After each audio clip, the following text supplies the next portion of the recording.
Hey, how's it going, everyone? Welcome to the Swamp Gas podcast. So, if you have been listening to this podcast's episodes from the beginning until now, you'll probably have more questions than answers.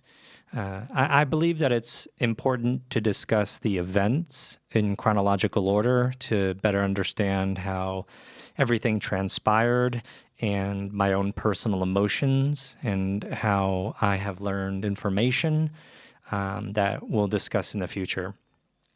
So, before discussing my first group encounter in another episode, I would like to explain why going up with groups is important.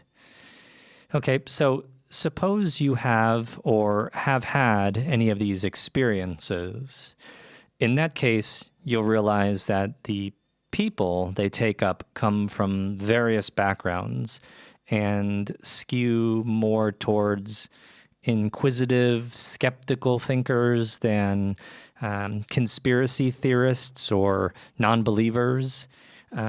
And I know this to be the case because I have had over 70 experiences and met and spoken with over 1,000 people within the same circumstance.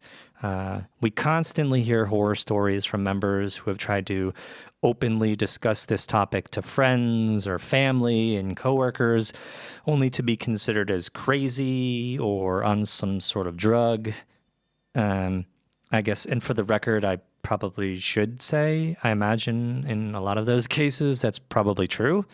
However, it isn't true for everybody, okay? Okay, so now I want you to imagine yourself as having those experiences alone with no one to talk with about it, right? It would be, without a question, a tough pill to swallow. Even with members within our own group, people still question their own reality. And while our extraterrestrial guests, if you want to call them that, they do their due diligence, they're not mind readers. So it's crucial to integrate a new member as quickly and carefully and efficiently as possible. Albeit a life-changing experience, the intention is never to harm, but no one truly knows somebody's mental state of being, especially those who seek out extraterrestrial knowledge. So within groups, we are able to console, comfort, and communicate with each other about our own experiences, so that when you end any such event, you can more easily reintegrate with society and not feel like such an outsider. Additionally, if one of the purposes is to inform and educate us, then a one-on-one situation is entirely inefficient. But not only that, it's absolutely annoying. Okay, so if you meet an extraterrestrial being, what would your first 5 questions be? Let me put it to you this way. 98% of people ask the exact same 5 questions. Part of the group's purpose is to quickly integrate new members and get past those initial questions. From there, we come up with new thoughts and questions based on others' experiences and then try to push the ball forward. I mean, after all, if the sole purpose, which it's not, is to elevate the thinking of the human species, we can only go as far forward as our brain will comprehend the information given. This is, without question, an absolutely amazing experience to have, but it doesn't come without costs. I mean, personally, professionally, financially, to name a few.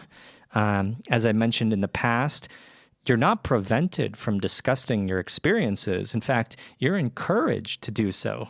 However, your not allowed to bring anyone with you that hasn't been approved, which we already know not to ask, right? Think about how easily that will affect your personal life if you choose to discuss it with your significant other. Think about how that will affect you if you decide to not discuss it with your significant other. Okay? This is the real deal.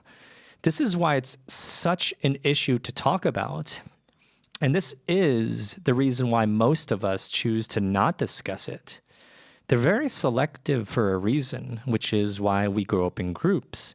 I'm not saying that people don't go up singularly, because my first time was basically by myself, and I don't know anything outside of what I know. But the question was, why do we go up in groups? And I hope that I answered that question clearly. So that's it. Thank you very much for listening. If you want to do a little bit more research on this that's not coming from only me, please visit the website, swampgas.info. Click on the resource section. We're still going through and uploading information on experiences that other people have had and come out with. It's not necessarily exactly like this, but it's definitely great information that you can, think about and consider. So that's it. Thank you very much, and have a great day.